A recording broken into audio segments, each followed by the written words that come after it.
Hello, and welcome to another episode of the LARP Snoop podcast with me, Bungle, and once again joined by our super special guest, Oily. Howdy, everyone. Hi, Oily. I'm back again. Yeah.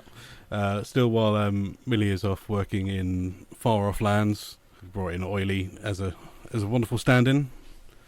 Just as wonderful to look at through the webcam as well, so... Oh, the old bung. So, Empire E2's just been and gone. It's spring. Or was spring. Oh yeah, I didn't realise until I was there, and someone said, I went, it's the beginning of spring, and they went, no, it's the end of spring, and I went, oh. So yeah, it was the spring summit. We both arrived on the Thursday, as is standard fare, I think, for me at the moment, because I love the luxury of having everything set up on Friday, just being able to relax and do any last-minute panic shopping if I've forgotten anything. I like. How about yourself? Yeah, I also like Thursday if I can stress on a Thursday, but the only thing I've got to stress about is setting up the tent and putting the chair out and cracking a cold one, and then you said, having Friday to just kind of mill around and just fill time until the game begins. Yeah. Thursday was just the usual fare of on site, set everything up, and then go out and have drinks, catching up with old friends you haven't seen for a while. Yeah, it was lovely. Always a fun time in the Forge. Yes, it was a fun time in the Forge, wasn't it, Bung? We you tagged along on the themed night out. Yeah.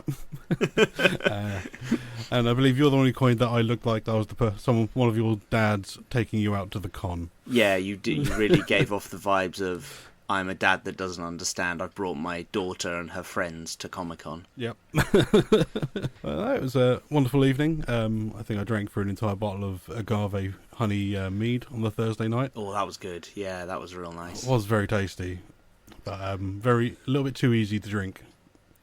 My Friday was a little bit hangover-y, but not too bad. Not the worst I've been on a Friday morning. I just felt like it was because I'd worked Thursday morning, so I was so wiped from doing work and then running up to Empire and putting the tent up and everything. I went, do you know what? I'm gonna drink through the ciders I got in my bag. I think we then we wandered off at one point and we managed to fit, I think, 6 people in one of those tiny one-man ridge tents. Yeah. Literally, I think about 3 or 4 of you disappeared into the tent, and they're like, are they all just inside that tent? And then a handful more just disappeared, and they've all just vanished inside this tent. You can just hear the occasional giggle coming from inside. You were just like, have they dug a hole inside? Yeah, it was like, is there actually a tunnel leading somewhere else on site? It was, I believe they described it as one of the ILARP pillars, which was a clown car, where it's just an endless stream of people coming out of one very small tent. Then obviously Friday rolls around, and pretty much all I got up to on Friday morning was I had to go get a few things from one of the local shops, and then the wonderful fun of weapons checking. And I want to give a shout out, I believe it was Tim, who actually recognised the Ashbourne shield from being mentioned on the podcast. So, hi, thank you for passing it. This is where you tell me you're going to bring it up as some merch at Christmas. Oh, God, no. that thing's got to stay with the Ashbourne, so I started from Dave when he left. I was hoping for you don't need this anymore. I was hoping for a really bad, little cardboard version of it. Oh yeah, we'll make a little cardboard cutout versions of it, and it's just to print out on a bit of paper, like a Blue Peter craft. That was pretty much my Friday before time in. But you had a little bit of excitement to do. Yeah, well, I mean, I started my day. I was trying something new this time, where I didn't do my shopping on Thursday. I did it on Friday. And part of that was, normally I have a big Thursday, so I get up really late. But this time I had an easy Thursday, and I went for a delightful breakfast in Northampton at the Weatherspoons, and then I went shopping. Fancy. And picked up one of my striding mates who was a little bit unsure about getting the Banbury coach. After last time, I think the Banbury train broke down. Just outside the station. So this time I said, "Hey, go to Northampton. You can join us there." That was lovely. And then I did have to hurry back though, because I think I had a photo shoot I think this photo shoot was over a year in the making. Yeah. One of my lovely photographer friends who just, it was disaster after disaster had happened to them, Yeah. and they kept on having to reschedule, and that was fine with me. I was very understanding about it. But finally, this summit was the time it was to take some really awesome photos, and I was thrilled with the back of camera previews. But it did mean that Nice. I had to get kitted up at about lunchtime on Friday, and as we know, Friday was it was about 27 degrees, I want to say. Yeah, it was a very, very toasty event. And it was me just crying as I was putting on all my battle kit. Yeah, because it was full battle kit photos as well. So all your chainmail and everything. And all those... The hat. The thing that really gets all the other accoutrement. Yeah, the thing that really gets you about the battle kit for me is the layering. Because it was just all these layers that make you look really cool, but they don't keep you cool. They make you really warm. No. And I was just like, and then I had to like go and waddle. And I was really stressed about getting there on time, and so I really like speed walked over there as though I was even warmer. And I just was like, oh god, like, and I was thinking, if it's like this the whole weekend, I don't know if I could do 2 hours of battle in this. That'll come into our time in a future episode. Did Murdoch make it to battle in his full kit? Or did he just suffer heat stroke on the walk up to the skirmish gate? Yeah, well, the entire weekend was absolutely baking. Yeah. There was a couple of like drops of rain throughout the entire event, but all that did was made it more humid and sticky. I got rain exactly when I didn't need to get rain, but that's a Saturday problem. Yeah. But I could definitely... I'm going to shout out Astora Pictures. Amazing. Nat is lovely. You should definitely book photo shoots with them. Yeah, they do amazing work. Yeah. Some of my favourite pictures of my friends have been taken by them. Yeah, they were running the camera at the Oasis, I believe. The Oasis 2 that I did. Yes. At ILUP. Yeah. Even the videography they did there was amazing. And also having the full prop like camera with an actual camera inside was genius. So made for some very fun watching of the film later on that evening. So yeah, that's pretty much everything before Time In on the Friday. So Time In rolls around. Obviously, the first thing you hear when Time In hits in the VAR at E2 is someone will shout, "It's spring!" Which is obviously the Navarre main festival. I think we've mentioned it several times on the podcast in the past. It's our only festival, I believe. So yeah, it's the only. Every other nation seems to have a lot of festivals going on throughout the year, whereas Navarre seems to only ever do spring. So whether we need to try about bringing some more festivals in, figure some stuff out, but rather than just concentrating on one, it might be quite nice to spread everything out, because I love the spring stuff, but it is all crammed into one weekend, and the one thing all LARPers lack is the time to do the things they want to do. yes, I think every other, especially the league seems to be getting like a new event every single summit. And oh yeah, if not two. If not two. We just sat there being like, it's still spring. Yeah. Oh, it's spring. We're doing this. We're doing that. Because it was also the Vrishkin had a festival in spring as well, where they have the giant puppet and the wolves. And the wolves turning up, things like that. But my Friday Time In rolls around. I'd go to standing for a little bit, then make my way back to camp, grab my basket of frogs, and go doing some frog selling. And I actually made a fair bit of cash selling some frogs around this summit. So I did spend majority of the cash I made, but that's prosperity. Yeah, I mean, you told me when, because the first people you sold to was the Dread Shields in camp. Oh yeah. And you told me so that, local to start with. Yeah, I mean, this feels like an Avon thing. Like you've twisted your friend and neighbour's arms into buying your frogs. Oh yeah. Now what you got to do is get them to buy frogs, and then they have to sell those frogs to their friends. I'm not going to start a MLM selling frogs at Empire. It would be fucking hilarious to do. Just So spread. buy this massive box of frogs from me for this amount, then you sell them on to your friends. Or convince them to start selling boxes of frogs for you, which you still then buy boxes of frogs from me. Yeah. I could be a very, very rich man at the top of this pyramid scheme, but then I feel I'm treading into League Hearth magic. Yeah, that's where you got to be careful. But just if you acquire too much money in Navarre, you start to lose your tattoos. Yeah. So let's lose your tattoos, get a very fancy hat, and end up marrying a Leaguish. I don't know anything about that, man. Oh. I mean, what was your start to the time in? I started by doing what I normally do, which is sitting down, cracking a drink, and refusing to go to standing. Yeah. I have nothing against standing. I just feel like I've become allergic to meetings.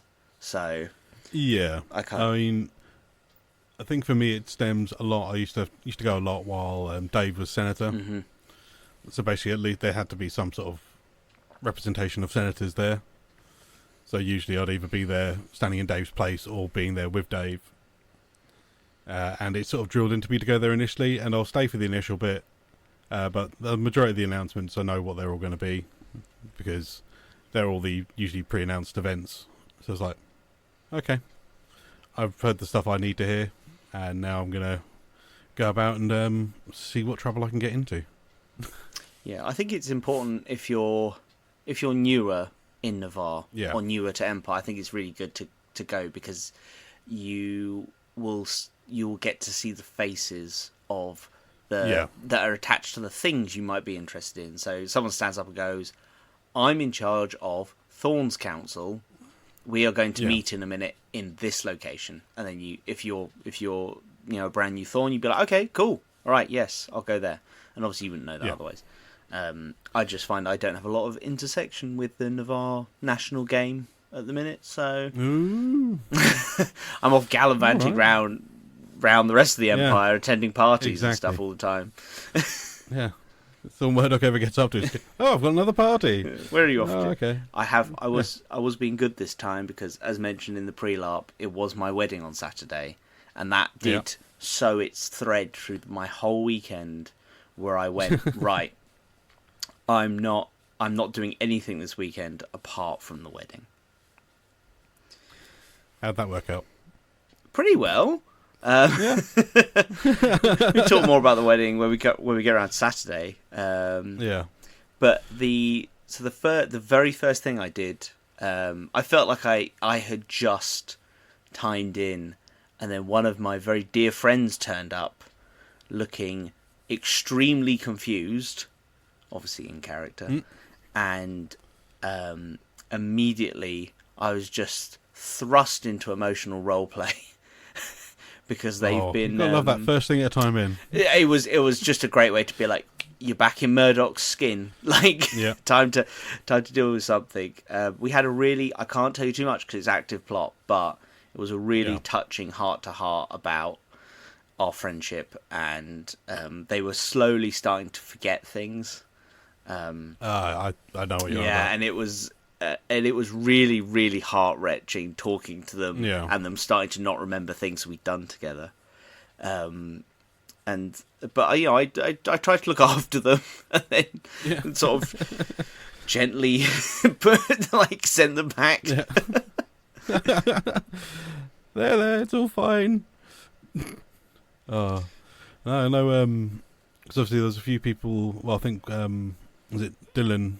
Kind of lost his character last summit. Big loss for the Dreadshields. We lost Ronan, who was a pre-Dreadshields. There was 4 of us before the Dreadshields, and now there's only 2 of us left. Oh, 2 OGs. He was a pre-COVID character. Oh, that's always painful. Yeah. Yeah. So, new member to the .2 club. Yes, so a new member, and he was perhaps working out his strategy for how to join his friends again, because some of us we don't like walking straight back into your camp full of friends and and acting like you weren't dead. And I like that because I feel like it then doesn't subtract from your previous character's death. Yeah. So he was hanging around in the market where our cheeky little friend Cricket, who is a very unserious character, found him. And because he's new to Anvil, he doesn't know the price of anything. So immediately he said, "Oh, hello, my name's Brock. I've just come here. I don't really know anyone." And Cricket was like, "Hello, my name's Cricket." That was not a very good Cricket impression. But it ended up with Cricket, I think, hiring him for one ring to be their assistant. Yeah. So we then had Cricket turn up to the Dread Shields and introduce their new assistant. Yeah. Well, I think initially Cricket had just given Brock a ring, which was more money than he'd ever seen in the world. So that could get him food for a week, he kept saying, in regards to obviously how money is apparently in the rest of Empire compared to what it is at Anvil. So he was astounded to have this ring, and the talk came, "Oh, is this your new assistant then, Cricket?" And that just became the whole. Yep. It was, now you're an assistant. It was such a good organic bit. Like it started off with, I think Cricket was initially like, they were like, "No," and then within 2 minutes it was like, "Oh yeah." They were like, "Assistant." They were like, "Pass me my cup." Yeah. Hold my things. Hold my things. He did do a very good job of being their assistant all weekend. Yeah. My assistant, my dear striding mate Sylvie, told me when we got there that they would like to make some money this event. And so I said, "How about I have 8 Murdoch calendars?" I said, "I've got 8 left from the previous print run. How about," I said, "you see if you can sell all of these by the end of the weekend." So I handed them a bunch of smut, sent them off into the Empire. Oh yeah, I know. I was with Sylvie for most of the weekend, so just any opportunities, like, "Want to buy some smut?" They definitely, it was a slow start, but I think they started to get into the sleazy salesman side of it. I think especially when darkness fell, definitely on the Saturday night as well. But again, we'll go into that later. Yes, you gotta wait for. I told them you gotta wait for dark to fall and the drinks to start flowing, and then you just gotta sidle up to people and be like, "Hey, I've got something you want." Oh. You got to intrigue them. No, then, after sort of milling around sort of camp, I think we all headed off down the marches. Because another thing that Sylvia had heard about was the Marcher Stamp Quest. Yes. And was very, very eager to try and get this Stamp Quest done.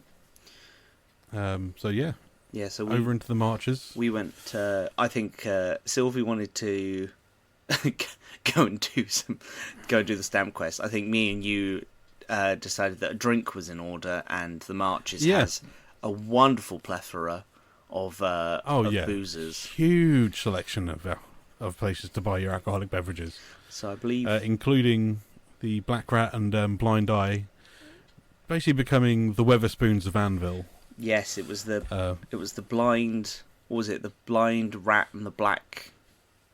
Blind Rat, Black Eye. Black Eye. They couldn't decide which one they were going to go for. So I think either would work. But yeah, they both had their bars running next to each other, with a large area sort of cordoned off by bunting. Yeah, and some with a big fuck off stage, which looked suspiciously like part of the Senate building. Yeah, odd that. That was really funny when we turned up and I saw that and I went, "How the hell have they got that?" Like, yeah. Knowing the right people. And I asked some of the lovely marchers I know, and they went, "Oh, yeah." They said someone pulled a couple of favours, and they. Yeah. And like, yep, here you go. Yeah, of course, please. Yeah. I think we went across the road to, I think it was the Medlam. Yes, I think so. And we met a wonderful fellow called Big Richard. Yep. With his hood. With his big hat. Yep. They were where I think they were the ones who had actually arranged the stamp quest and set it all up. Yes. So, which was to go roughly into it. It was collecting stamps from various bars or other things in the Marchers camp. One of which was a tea room. One was the library. a lot of them were bars. Yeah, majority were bars. We'll be honest, but they all had different challenges to do to get your stamps.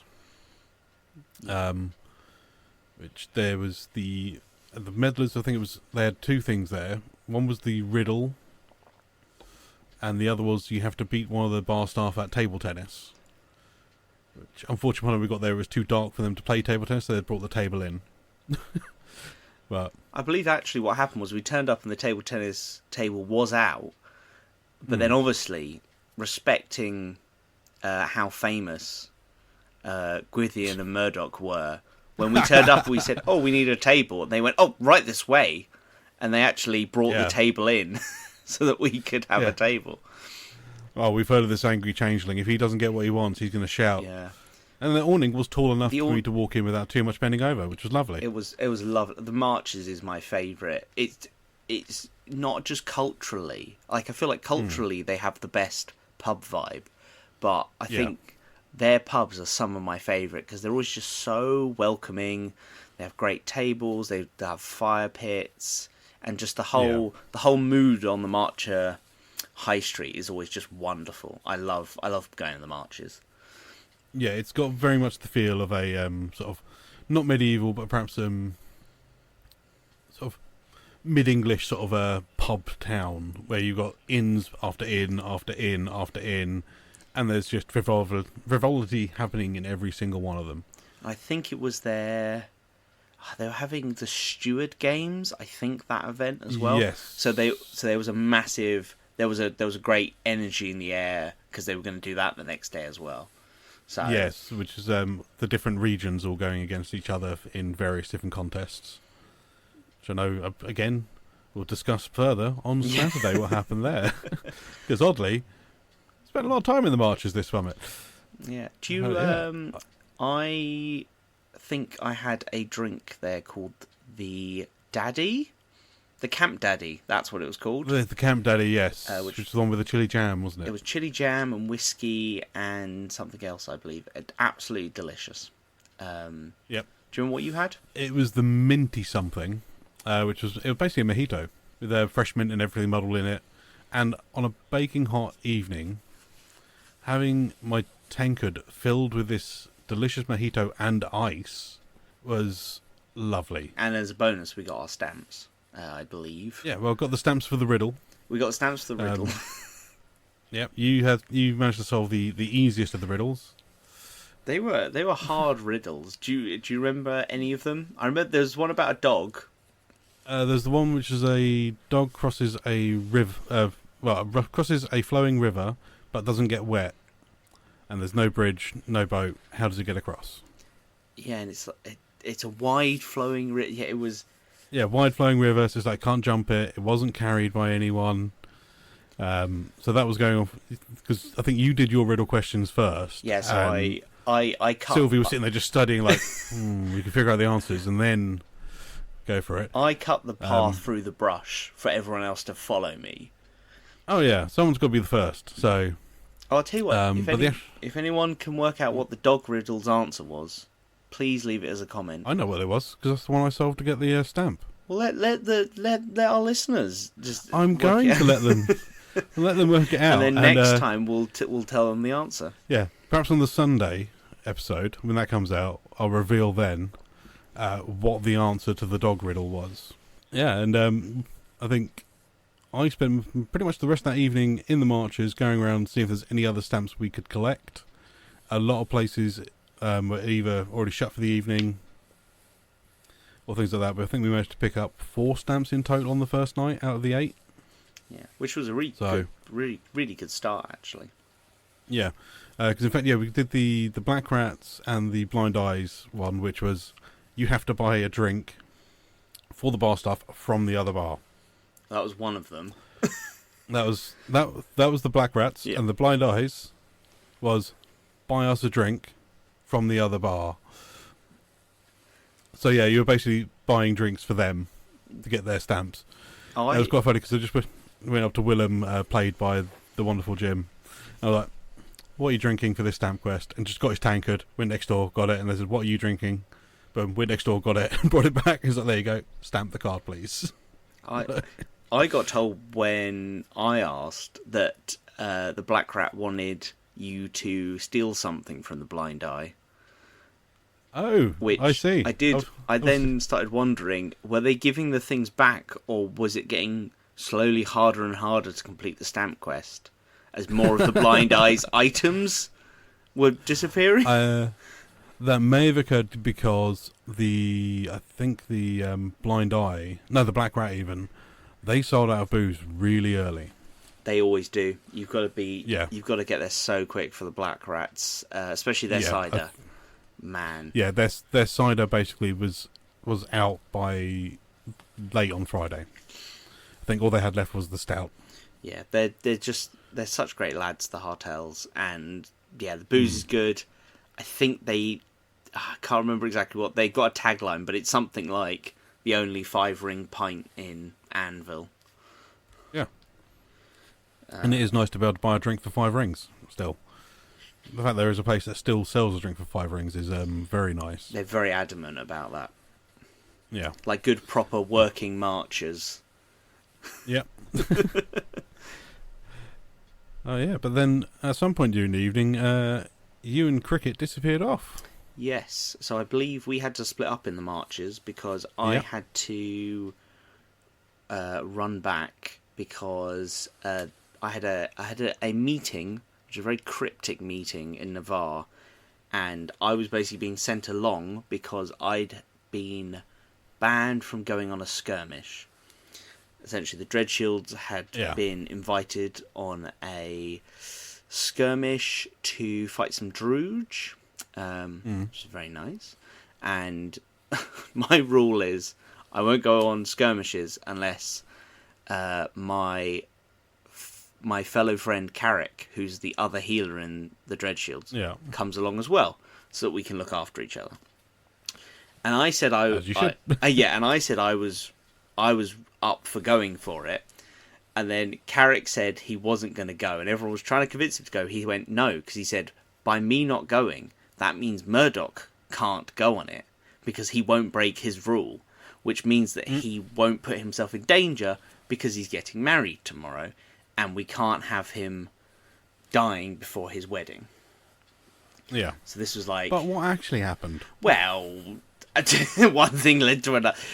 I said, quite rightfully, I went, well, I've been banner bearing for the Dreadshields for a while.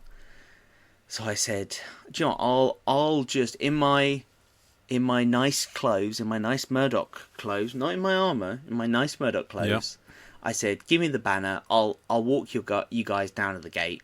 You know, we'll make a good show of it to be like, the Dreadshields are here, you know, here's our banner, here we are, we're ready. And we went along there, and as you know, there was faffing at the gate and all this, and they put the Dreadshields in position, and then I kind of stepped to the side of the Sentinel Gate where there was a bunch of other very soft-looking Navarre types, and someone came over and started counting them and counted me, and I went, oh no, I'm not going through. And they went, oh okay, and they kept going. And just that little thing in my brain, it sparked something. And I went, I'm not going through. But what if I was going through? And so OC, Oily, decided it would be very, very funny if Murdoch ended up going through the Sentinel Gate with a big banner, no weapon and no armour. And Murdoch is not built out as a fighting character. He's got base. He hasn't got any extra special bleeds. He hasn't got any extra hit points without his armor. You know, he's bog standard. So, in character, I said that Murdoch got swept through the gate by the crowd because it was quite a big skirmish. I think it was 75 or 80 people. Yeah, cool. Because I was walking through the Brass Coast at that time, just having a wander. little bimble as I was doing. This was actually before we all went off to the marches Mm-hmm. when you went for the skirmish, and I saw you there with the banner at the side of the gate, and then I saw you just sort of sidle in. It's just like, oh, okay, naughty. So I went through, and the Dreadshields had gone through first, and so then they had all fanned out into the field, formed a nice line, looking very stoic, very cool, and then suddenly there was their favourite silly little guy ran up behind them and went, guys, something awful's happened. And they were like, what are you doing here? And I was like, I got swept through the gate, guys. And they were like, murder. Oh dear. As I have said, sometimes making the bad decision in character is a lot of out of character fun. So and leads to a lot of good IC roleplay. It led to a lot of roleplay, mainly me trying to find progressively bigger and more heavily armoured people to stand behind, because I realised that one arrow would just end my whole evening. Yep. Well, probably your whole weekend. Yeah, and so I was just running around with this big, and I was like, oh, I hope they don't spot me with this big, 6-foot banner above my head. And I kept turning to people and going, yeah, I'm getting married tomorrow. And then I kept, he's 2 days from retirement. And then I kept saying to people, I'm thinking about retiring when I'm married as well. And people were like, stop saying that! Stop saying! What are you doing? I was like, what's wrong? I love my fiance. I'm getting married tomorrow. I'm just excited about it. And they're like, stop saying that. I can feel the arrows heading towards you. And at one point, I was running around, and on the retreat out, someone caught an arrow and went down. And I looked at them for a bit, and no one else was going for them. And I think they were really screaming because they were bleeding out. And I was like, fine, all right, I'll be a hero as always. Yeah, and I ran over to them, and I knelt down, and I went, sorry, I've got your bleed count, you're not bleeding anymore. And then I went, what's wrong with you? And they went, oh, my leg's been cleaved off. And I went, ooh, that's a shame. I went, I haven't got any herbs on me, I'm sorry. And I kind of looked round, and then it was about 2 minutes, and I was like, I've stopped you bleeding. I have the physics skill. I stopped them bleeding. Yeah. Afterwards, on reflection, I realised I could have done some physic roleplay. I think it's 5 minutes of roleplay as a physic. You can fix a cleaved limb. I was like, I'm not sure I was willing to do that. And it was only when I got back out through the gate and I got back to camp that I realised that right strapped to my chest was both my very prominent herb pouches with the cards sticking out. So to that person, I leant over them, and they went, please help me. And I looked at them with a big stack of herbs right in my front. I went, I'm sorry, I haven't got any herbs. Oh, man. And they were just lying on the floor I was like, I'm sorry, you've been a brave fighter. Oh, dear. That was... I think this is Oily's apology. Yeah, this is my apology. I'm reasonably sure I think another physic ran over right as I had to leave them. That was just the ADHD in my head, though, is that I'm not in battle kit, therefore I don't have any battle stuff on me, even though it was literally strapped to me. Yeah, it's the object permanence thing, where exactly, if it's not there, it's not there. If it's with your battle kit, it's with your battle kit. That's where it is. Yeah, obviously. It's not around my waist. Even though it was physically strapped to my front. Yeah. Oh, yeah. I've done that a few times, where it's like, where the fuck are my daggers? Oh, wait, they're just here. Attached to me. Shit. Or forgetting that I've got a giant axe hanging out the back of my kit or something like that. I'm just wondering what the hell keeps knocking me sideways. Yeah, it's like several times people have gone, oh, have you got a mana crystal? I'm like, no, literally I've got nothing on me. And then later on I've realised that I've got like a massive stack of just random stuff in the bottom of my pouch, and I probably did have the thing the person wanted. I have now. Definitely been there. I have now, since me and you had that lovely moment last year where we healed Morgan, and we did some great RP, but we were a little bit short on phys reps. Yeah. So I've now converted one of my pouches on my civilian kit to have a little vial of fake blood and a little bandage and a little bit of herbs, so that and now I've done that, it's never going to happen again. Yeah. But Oh yeah. Oh, just go anywhere that Morgan is, and it's bound to happen. That man picks up traumatic wounds like nobody's business. I did find I was doing a lot of like healing just around Anvil. I really like the healing around Anvil, where someone comes to you and they're like, "Ooh, I can't really see very well," and you go, "You're right," and it turns out they're like severely concussed. Yeah. The wonderful world of traumatic wound cards. So again, I had that on me as well. Like I had healing phys reps on me. I just went, "I'm terribly sorry. There's nothing I can do for you." It was like me. It's like someone being like, "Oh God, I'm so thirsty. Do you have a drink?" And me taking and me literally cradling like a 5 litre of water, being like, "I've got no water on me. I'm so sorry." Oh, so this all led to you having a bit of a cryptic meeting. This did, yes. So I got sent off to a meeting in Navarre about the future of... Again, I'm sorry, listener, I will have to be a little bit cryptic about it, but it was about the future of Navarre's military units. And immediately upon getting there, we realised, me and my good friend Carrick, that we had been sent as entirely the wrong people. They were talking about things, and we just went, "That sounds great. I don't know how that impacts us at all." So there was I did my due diligence. I think Agni would have been proud of me. I wrote down a bunch of notes, and then I took them to. I just took them straight to Rook, the commander of the Dread Shields, as soon as I was done. Yeah. Agni's gonna be looking on at you from the labyrinth, going, "That's my boy." Yeah. And what else did you get up to on the Friday? I've only got one more thing, which is it's an every event, it's an every summit treat. It's now become a bit of a ritual. I still need to get a fucking invite. Well, I mean, you got to know people. It's like the Freemasons. You have to know someone. Come on, I've sold a fair few frogs to Reapers. I should be getting an invite by now. Yeah, I can't. Well, okay, we could tell you it's the Reaper Wine Club. I can't tell you any. Yeah. It occurs at a suitably Reaper time. Yeah. This feels a bit like Batman. Like same Reaper time, same Reaper place. Same Reaper place. But Wine Club, at least our version of Wine Club, started off as a excuse for lots of us that are OC friends to meet up and actually see each other, because so much of the time at Empire, you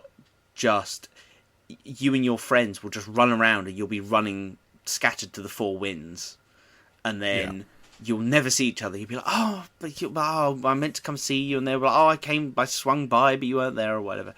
Yeah. So we set up Wine Club to be, let's pretend to be hoity-toity types.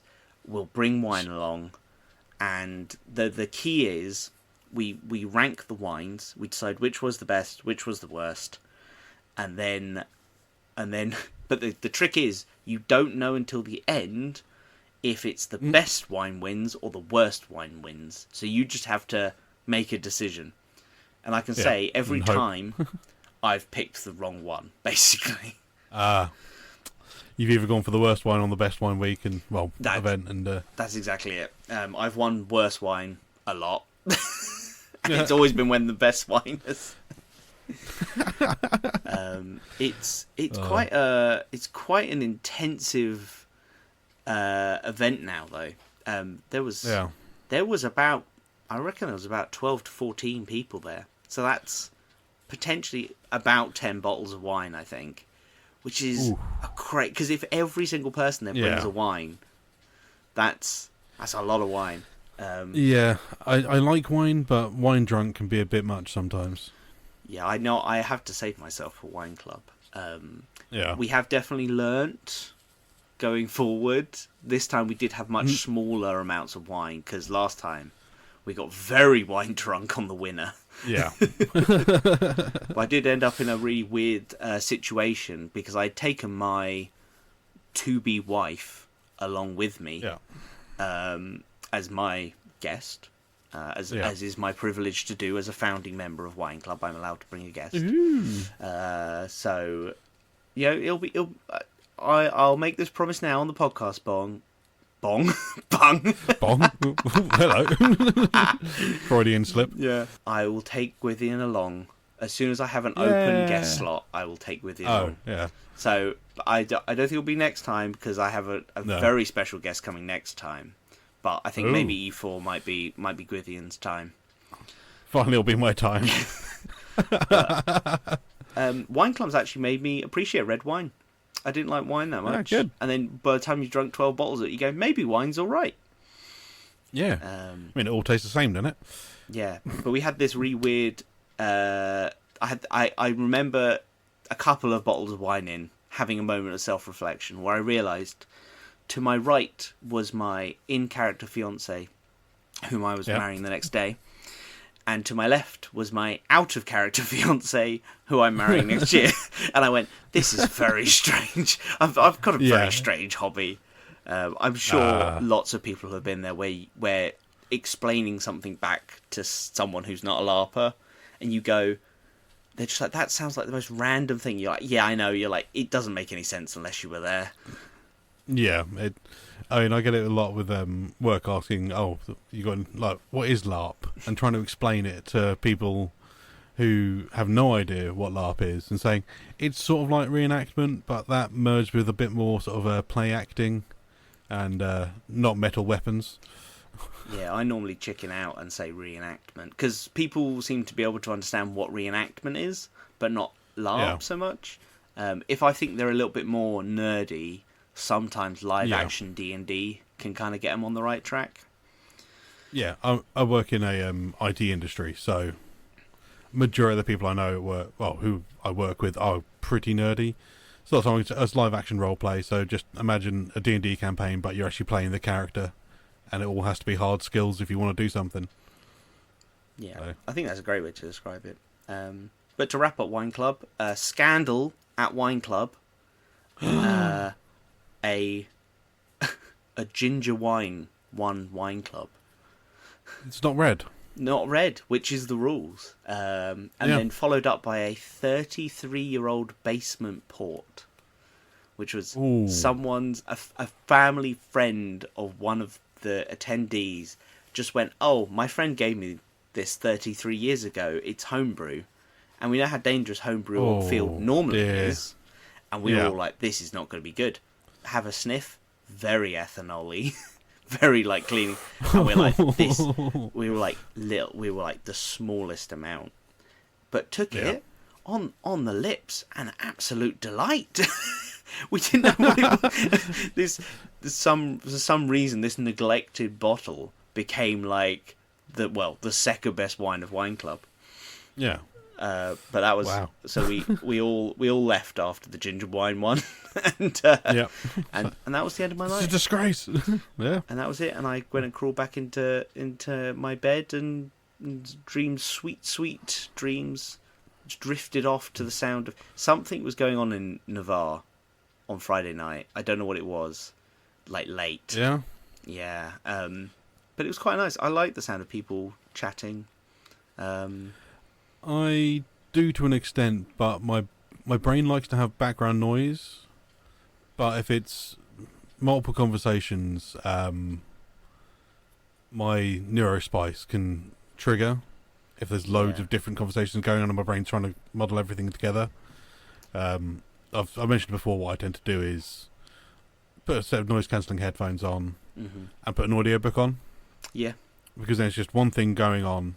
That's my background noise, and it works like a charm for us.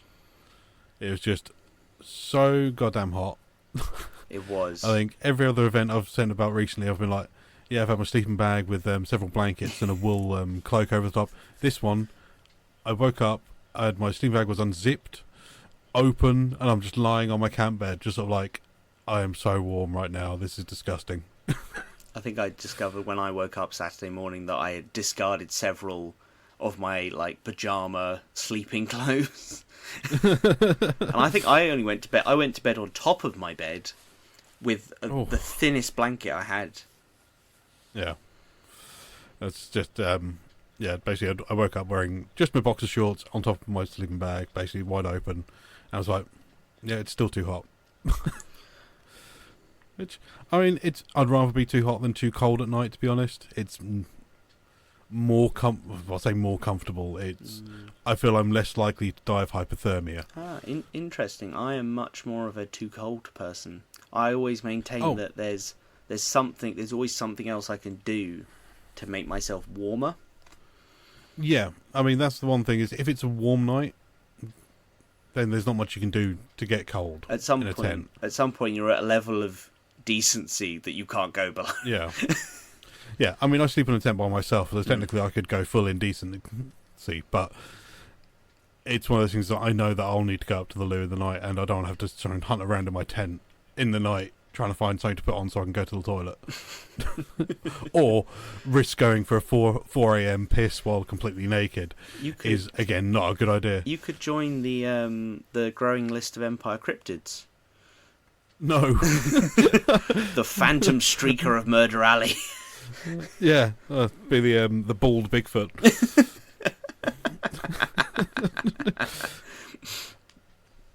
Just see weird blurry photos of me in the distance sort of walking through the background. No, nobody wants to see that. Some people say if you're in Navarre at about 4 a.m. you may see him between the trees. Yeah, the hairless Bigfoot. Oh dear. Well, that's pretty much Friday for both of us. Yeah, because my Friday ended up, like I say, being in the marches until pretty much near timeout, and then heading off to bed. Because just absolutely shattered because of the heat. That's another thing, is the heat just makes it just very, very tiring. Yeah. Which is never a good thing. But I always find the heat tends to move the hours of gameplay. I find that people do a lot less in the middle of the day, where people normally do more gameplay. But I find that the evenings tend to go on a bit later than when it's a bit colder and wetter. Everything is a bit sort of more lively in the evenings, because everyone's sort of... I mean, Navarre's not too bad in the hot weather because we've got the shade from the trees. Yeah. But it's when you venture out onto that field, into the sun, it's just like, oh, this is oppressive and horrible. Yeah, but I think we are going to severely miss the trees when next year. Hopefully, I think we can put some things in place, but it's not going to be the same as having those nice, lovely trees above us. Yeah, having those big old trees, and I'm going to miss not waking up to crows. As odd as it sounds, I absolutely love the sound of crows cawing in the morning. It's just one of the... I very much like being outside and waking up to birdsong. I mean, I wake up with the sun anyway, even at home. I've got blackout curtains, but even then, I'll still wake up around dawn. It's just one of those wonderful times of day. I'm very much quite the morning person compared to a lot of people I know, including my other half. So, spend a lot of time just wandering around in the mornings, or just sitting out at camp, which is always lovely. I always love waking up to the smell of, especially if you've gotten up before any of the other dread shields, and you've maybe got like a small bit of fire going, just waking up to the smell of some wood smoke, and like even like the crows having their like territory battle. It feels so immersive just to step out and you can see like the sun coming through the trees.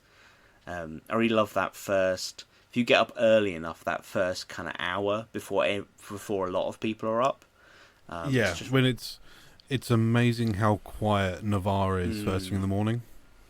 When there's just a handful of people up.